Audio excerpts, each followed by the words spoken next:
Welcome to the deep dive. Today we're taking a plunge into a really fascinating part of Seoul. It's called Yeonhui-dong. Right. It's one of those neighborhoods known for being, well, surprisingly quiet and beautiful, kind of a sanctuary, from the usual city buzz. Exactly. And our guide for this journey, it's your source material, basically a deep dive transcript from a YouTube video exploring this exact area. Think of it as our map.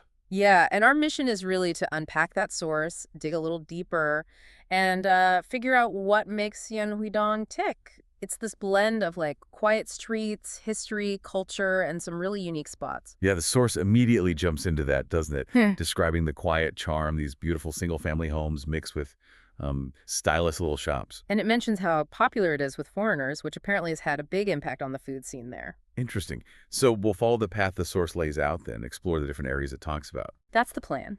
We'll look around Yonsei University Westgate, then the base of at Sun Mountain, it's a small one, Yeonhui-mat Road, Mm-hmm. which you'll find out means something like delicious street. Okay. And then the Hongyeong stream area that sort of winds towards Ansan. Okay, great. Let's start by setting the scene. What's the general vibe the source paints for Yeonhui-dong?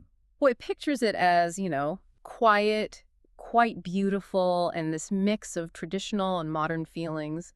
Crucially, it emphasizes that it feels a bit separate from the really busy commercial spots like Sinshan or Hongdae, even though they're right next door. So that separateness, that might be key to its whole character, maybe. It's not trying to be those other places. Exactly, yeah. That distance seems to, I guess, nurture a different kind of energy. The source does note that while the whole area has this feel, it's the upper part of Yeonhui-ro where people tend to gather more for the shops and restaurants. Okay. And like we touched on, the source presents the large foreign resident population as a big reason why Yeonhui-dong got famous for having such diverse international food options. That makes a lot of sense. Okay, let's dive into some specific corners the source takes us to, starting near Yonsei University's West Gate. What's that area like? Well, naturally, being right next to a big university, you find places aimed at students. The source mentions budget-friendly restaurants. Uh-huh. Though it does say the scene has changed over time. Apparently, there used to be way more bunsik jip, those super casual snack places. Right. It's always interesting how universities shape their surroundings, isn't it? What about culture nearby? Anything specific? Yeah, the source points to Leica Cinema. It's apparently the only movie theater right in Yeonhui-dong. Oh, really? Yeah, focuses on indie films, art house stuff, described as small but comfy, and there's a quiet cafe upstairs, Mog, specifically for like talking about the films afterwards. That sounds like a proper neighborhood gem for film lovers. The source also hints at some hidden spots inside the Yonsei campus, places that feel different. Yes, like they could be movie sets or something. If you kind of wander into this quiet, more forested bit, you can find the Underwood house and its annex. The Underwood family. Yeah. They're huge in Korean history, right? Absolutely massive.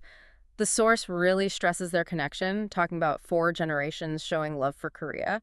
They first came as missionaries, but their impact just ballooned education, medicine, culture. Wow. The source specifically credits Horace G. Underwood with founding Yeonhee Professional School. Which became Yonsei. Exactly. Which became Yonsei University. And you can see exhibits about all this in the Underwood Memorial Hall. So the birthplace of a major university is literally right here in this neighborhood. Pretty much. Yeah. And the annex, the Yonsei Munanui Jip, it showcases works by Yonsei literature grads.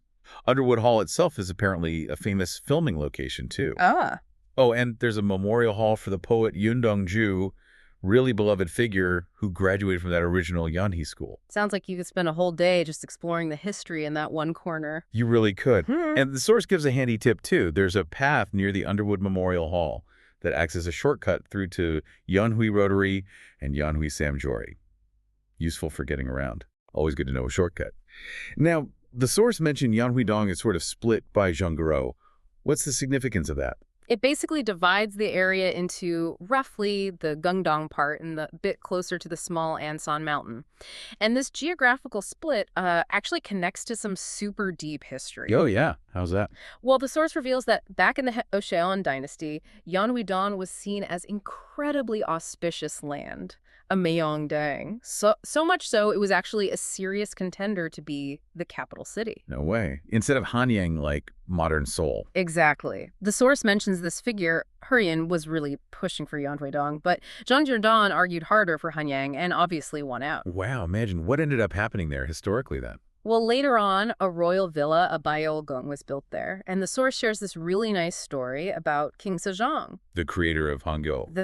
Apparently he stayed there after finishing the alphabet, this huge task, and he was so happy he supposedly named it Yeonhui Palace, meaning full of happy events. Full of happy events. I mean, that name itself says a lot about the feeling of the place, doesn't it? It really does. And the source kind of suggests that this quiet, peaceful vibe that made a king happy, it's pretty much stuck around, which is a big reason why it still attracts artists and writers today. Ah, that makes perfect sense then for the Yeonhui literature creation village the source mentions. Yes, exactly.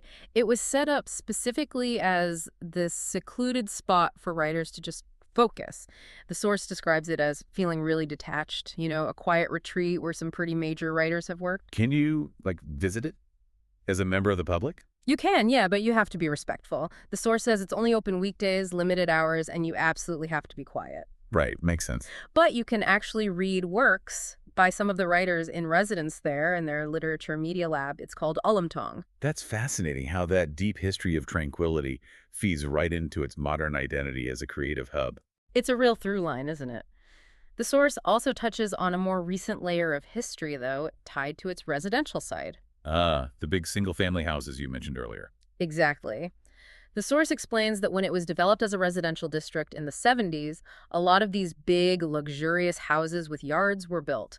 They attracted wealthy people, politicians, business figures. It specifically mentions former presidents No Tae-woo and Chun Doo-won had homes there. And does the source connect this to, specific historical moments? It does, yeah. It points out how Chun Doo-won's house in Yeonhui-dong is linked to some pretty major events. The source states the plotting for the 12.12 military coup, from the movie Soul Spring. Oh, wow. Yeah, that apparently happened at his residence there. And it also recounts the alley statement incident, where he famously refused a summons by just talking to the press in the alley outside his house. Gosh, so layers upon layers. Ancient royalty, modern political drama is all literally baked into the streets there. It definitely adds this unexpected weight to those otherwise quiet residential streets. It shows how history leaves physical marks, Definitely. Okay, let's shift gears a bit, maybe to something more tangible for a visit the food and drink scene. The source suggested the artistic vibe influences the shops too. Yeah, that's a really key point the source makes. It feels less about just pure commerce and more about these unique personality-driven places, like the owners really put their values into them. The source takes us on a bit of a food tour, starting on Jeongguro. Okay, what stands out on Jeongguro? Any must-mentions? Well, Peter Pan Bakery gets a big shout-out. It's this old, beloved spot, popular forever, known for its healthy bread. Apparently, the recipe came from a foreign missionary way back when. Oh, cool story. Yeah. The source mentions their ciabatta nutty, chewy, and this ag gungdung bread. Literally, baby bottom bread, filled with soft cream cheese. And it's chewy S-shaped bread, too. A bakery with history and international roots. Very Yeonhui-dong. Totally. Then further down Jeongguro, there's Haute Yeonhui, a handmade Australian brunch place praised for its atmosphere, and Kusa Yeonhui, which uses only natural ingredients for brunch. The source mentions their wasabi crab tostada and Kusa white rag pasta, calls it excellent. Gives you a sense of their style. Sounds like some really nice quality brunch options. Right. And if you want traditional Korean, the source points to Nojin Sambop, a long famous spot tucked away in a residential bit. And for udon lovers, there's Udon Kaden, run by Chef Jang Ho-young. He was on that show. Please take care of my refrigerator. Ah, I know him. Okay, so Jeongguro has this mix of old classics and newer curated spots. Where next on the food trail? It moves over to Yeonhui-mat Road, and the source gives this great detail. The street is actually named that because there are just so many restaurants packed around Saroga Market. Manro means something like delicious street. Huh, love that. Oh. What are the highlights on the delicious street then? Yeonhui kimbap is apparently a huge hit, like with everyone. The source really raves about the spicy squid kimbap, says the spice is addictive. Ooh, okay. And here's a useful tip from the source. The main store and another one, store #1, are just takeout. But the Yeonhui branch lets you actually sit down, and you can even get ramen with your kimbap. Perfect combo. Ramen and kimbap. Classic. Another institution on Yeonhui-mat Road is Yeonhui-kalguksu, old famous restaurant. The source does warn it can get super busy, which might affect the service a bit, Good to know. but it really praises their bone broth kalguksu, noodle soup. Says the broth is clean, delicious, and it goes perfectly with the fresh kimchi, jeojori, and the white kimchi, baked kimchi. You can spice it up more if you want. Sounds like comfort food worth potentially waiting for. Totally. And if you like spicy seafood stew, Wolson Iron Plate Domtad gets mentioned. Lots of regulars, apparently, famous for its spicy dongtad that's pollock stew made with really fresh fish. Okay, now Yeonhui-dong has a particularly strong reputation for one specific type of international food, right? It really does. The source spends quite a bit of time on Yeonhui-dong's famous Chinese restaurants. It notes many are run by ethnic Chinese residents, the Huaqiu, and serve really authentic stuff. And the history behind that concentration is pretty important, isn't it? Oh, absolutely. Crucial for understanding the food scene. The source traces the Korean Huaqiu community back to king merchants who came over during the Imo incident in 1882. They were supplying the King army that was helping the Joseon government deal with a military revolt. So they came with the army and just stayed. Pretty much, yeah. A lot of them stayed after things settled down and got into business. But the source points out they faced a lot of difficulties after the South Korean government was formed. They used to be centered in Seoul, where there was a Chinatown. But when that area was basically torn down for redevelopment, the displaced Huaqiu community had to move, and many ended up settling in Yeonhui-dong and nearby Yeonhui-dong. That's why you see this cluster of authentic Huaqiu-run Chinese places today. It's direct history. Wow, that's a really powerful story behind the food map. So which specific restaurants does the source highlight? Well, probably the most famous is Mukran, run by the celebrity chef Lee Yun-bak, who's Huaqiu himself. The source features his famous dong payuk. It's a braised pork dish. Apparently, that's the dish that made him the youngest ever head chef at the Taiwan embassy. Speaks volumes, right? Definitely impressive. Yeah. Any others mentioned? Yeah. Nearby, there's a Railai Chinese restaurant known especially for chili eggplant. The source says the sauce is so good you forget it's eggplant, though they found the fried dumplings just okay. Huh? Good to know. And Ipum is another one. It was featured on Seoksyung's food show, Myeokdeondae. The source says their tangsiyuk sweet and sour pork is a small portion but really clean and delicious. And their ganjajang dry black bean noodles with fresh stuff apparently has a perfect taste. So it's about specific standout dishes at each place. Seems like it. Oh, and Ouyangmandu 5-spice dumplings is popular for both fried and steamed dumplings. They also do things like Ouyangjangyuk, 5-spice pork, and buchijapdae, leek and noodle stir-fry. Man, you could spend a whole trip just eating Chinese food there. You absolutely could. But the source points out other international spots, too, tying it back to Yeonhui-dong having a lot of foreign residents. Right. What other interesting finds did it mention? Okay, this one's cool. Longboat Smoker. It's a smoked salmon shop run by an actor, Matthew Duma. He's known as the Yeonhui-dong salmon guy. No kidding. Yeah. The source says he's proud of his Viking heritage, imports fresh Norwegian salmon, smokes it himself, offers 2 kinds, Canadian hot smoke and a Viking-style cold smoke. They even gave samples. And the source liked the canapé set with the smoked cream cheese, called it an easy luxury dessert. Smoked salmon from a Viking descendant in Seoul. Definitely unique. Totally adds to the flavor of the neighborhood. The source also mentions Raw, an Italian place focused on healthy eating, no artificial additives, no sugar, just natural flavors. And Tami Hambach is described as kind of a hidden gem, known by locals, famous for the owner's handmade hamburger steak. What about if you're eating alone? Any suggestions? Yeah, the source notes there are some izakayas, Japanese pubs, that feel like they're straight out of that drama Solitary Gourmet. Good for solo dining. Here he gets a specific mention near the Yeonhui Baeksa Goji bus stop, known for Odin. Odin's great. The source loved it. So the daikon radish and fish cakes had this deep flavor from simmering so long. The egg roll was soft and made with the Odin broth. And the dorayaki stewed beef tendons was excellent. They recommend the Chuhai lemon highball if you like sweet drinks. Sounds like a perfect cozy spot. Or What about coffee? Seoul's cafe scene is massive. Oh, yeah. Yeonhui-dong is definitely part of it. The source mentions the area around Yeonhui-mat Road has gotten so packed with cafes, people are calling it the Yeonhui-dong Cafe Street now. Makes sense. Any specific cafes stand out in the source? Manufact Coffee gets a nod. The main branch is upstairs in the Everything Bagel building, famous for lattes and drip coffee. using beans they roast themselves. Dark Edition Coffee near Seoul Middle School also roasts its own beans. The source recommended a specific drip coffee there, described it as having this sophisticated flavor, like sour, sweet, fragrant. Interesting.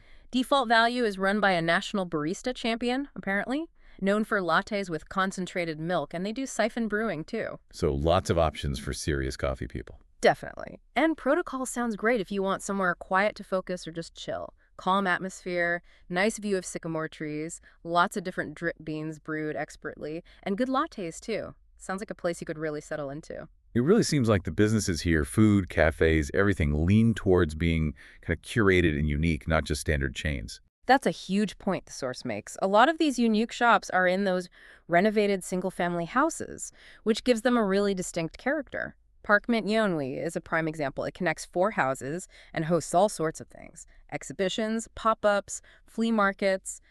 The source saw a lifestyle goods event there. So it's like a flexible creative hub.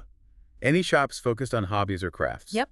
Banyol Ayagi Knitting Story, highlighted as a knitting shop run by a mother and daughter, second generation, known for stylish stuff, good supplies. And they have the Banol Cafe upstairs where knitters can hang out. They offer classes too. That sounds lovely, like a real community spot. And for something maybe quicker, Usanga upstairs in Soroga Market is this easy DIY place. You pick a pouch or bag, choose some patches, and the staff iron them on for you. Instant unique item. Fun, simple, and creative. Any bookstores mentioned? Newer Mind gets a mention. It's an independent bookstore, second floor of a house, described as having a lyrical atmosphere, sells cute stationery too. Sounds very charming. Fits the vibe. Any other cool shops? The source briefly mentions Papa Yeonhui, an LP store for vinyl collectors, and Gaotun, a place with unique home decor items. Again, just reinforcing that curated, unique feel. Okay, so we've hit the academic, historical, food, and shopping hubs. The source also took us down to the Hongyecheon Stream area. Yeah. How does that part feel different? Yeah, the Hongyecheon area, it's kind of tucked behind Gangdong-san and the small Ansan Mountain. The source describes it as having this really distinct, quiet, slow life kind of vibe. Okay. It also includes this quite poignant historical note. After the Korean War, refugees initially built shacks up on Gangdong-san slopes, but later development pushed them out and they moved down closer to the Hongyecheon Stream area. So another place with a layered past, maybe still changing? Exactly. The source notes redevelopment is done behind Ansan, but it's still happening behind Gangdong-san. But even in that redevelopment zone, they found cool spots. Like what? Toto, a Korean restaurant and pub. Apparently, it's a bit hard to find, but super popular, often has a wait list. And further along, near the Hongnam-gyo Bridge, they found Hwang Shin Hai, a Taiwanese restaurant. More Taiwanese food. Ties back to the international theme again. Yes, and the source makes a point that it serves indigenous Taiwanese dishes, stuff that's apparently getting hard to find even in Taiwan. Really emphasizes the authenticity. They tried one main dish that was super spicy, like malgo spicy, but deeper, richer. Said it went well with leek dumplings. Wow. But they really recommend the original Taiwanese noodles with knife-cut noodles. Said the broth was incredibly unique and delicious, like a must-try every time. Sounds like a real find. The source also mentions Hongyeon-gil, this street named by combining Hongjeshin and Yeonhui-dong. It's got little restaurants and cafes. Sansu on that street is a Nordic-style brunch spot with seasonal menus, suggests fresh ingredients, changing dishes, like the summer vegetable pasta or hot tomato meatball dish they tried. So the slower pace of that area seems to attract businesses that fit right in. Definitely. Like the Bottle Lounge Cafe near Hongyecheon, it practices zero waste. You need to bring your own containers for stuff. Oh, interesting. Yeah, the source said just being there felt like you were part of the zero waste movement. Other cafes nearby get mentioned too. Mick Coffee, roasting its own beans, and First by Sly, noted for good atmosphere. It really reinforces that focus on values and a more deliberate pace that seems to run through Yeonhui-dong. It's a super consistent theme, yeah, even in this quieter part. And despite all the urban exploration, Yeonhui-dong seems to have a good amount of green space mixed in. It really does. The source points out Gumdong-sun Park feels more like a proper mountain hike than just a city park, even though it's right there. There's even a small observatory near the gym in the park with views over the neighborhood. You mentioned the Baeksagoji bus stop earlier near Hiro. Is Gangdong-san related to that name? Yes, exactly. The source connects Gangdong-san to Baeksagoji, which means a 100-meter hill peak. It's a military name, actually. This area was a really significant battlefield during the Korean War. Oh, wow. I didn't realize. Yeah, the source describes fierce fighting here. U.S. and Korean Marines trying to recapture this hill after the Incheon landing because it was crucial for taking back Seoul. Apparently, one of the most intense battles for the city happened right there on Yeonhui Hill. There's a monument below Gangdong-san for the Marines who died, which is why the bus stop has that name, Yeonhui-baeksagoji. Gosh, that adds such a powerful, heavy layer to what just looks like a park today. It really grounds the place in national history. But shifting back to the more peaceful nature spots, the Hanjejin walking path through Yeonhui-dong is described as really well maintained. Nice place to walk. You often see ducks, maybe egrets fishing, just a slice of nature. Sounds lovely. And further along the stream, heading towards Hongyeong, there's the Hongjae waterfall area. The source saw a water play area active when they visited and mentioned you can just hang out there freely. You don't have to use the cafe nearby or anything. Good to know there are public chill spots. And for hikers, the source mentions a trail starting across a footbridge near the waterfall. It connects up to the Ansan Cherry Blossom Road and the Ansan-Gil Trail System. Lastly, on the Ansan slope, but on the Yeonhui-dong side, there's the Yeouidong Museum of Natural History, suggested as a good spot for kids interested in nature. So Yeonhui-dong really does manage this incredible mix, doesn't it? Deep history, quiet nature paths, buzzing food streets, artistic corners. Yeah, to kind of wrap it up, the source really shows us a neighborhood that pulls together this quiet, almost residential beauty with a surprisingly lively mix of unique shops, restaurants, cultural spots. And carrying serious historical weight, too, from maybe being the capital to royal connections, that intense military history at Baeksagoji, and the whole story of the Hwakao community. Exactly. And the presence of all these diverse foreign communities, the Underwoods way back, the Hwakao modern residents, it's clearly shaped its character profoundly. You see it in the food, in places like Saroga Market. It just feels less driven by pure commercialism, maybe. Mm. More about, like, artistic value, cultural value, finding meaning in slower things. I think that's a great way to put it. It holds on to that quiet vibe from its history, but somehow still welcomes all these diverse influences and fosters these really unique ventures. Which leaves us with a really interesting thought, doesn't it? Yeah. How do places like Yeonhui-dong actually do that? How do they keep that sense of peace and history while also drawing in new energy, different cultures, becoming popular? What does that balancing act tell us about how cities and neighborhoods might evolve without just losing their original soul? Yeah, it definitely makes you want to look deeper, doesn't it? To appreciate all those complex layers, the history, the community, individual passions, even the nature that all weave together to make a place feel truly distinct, capable of being, seemingly contradictory things at once. Quiet yet vibrant, old yet modern, local yet incredibly international. A truly deep dive into what makes a place feel special.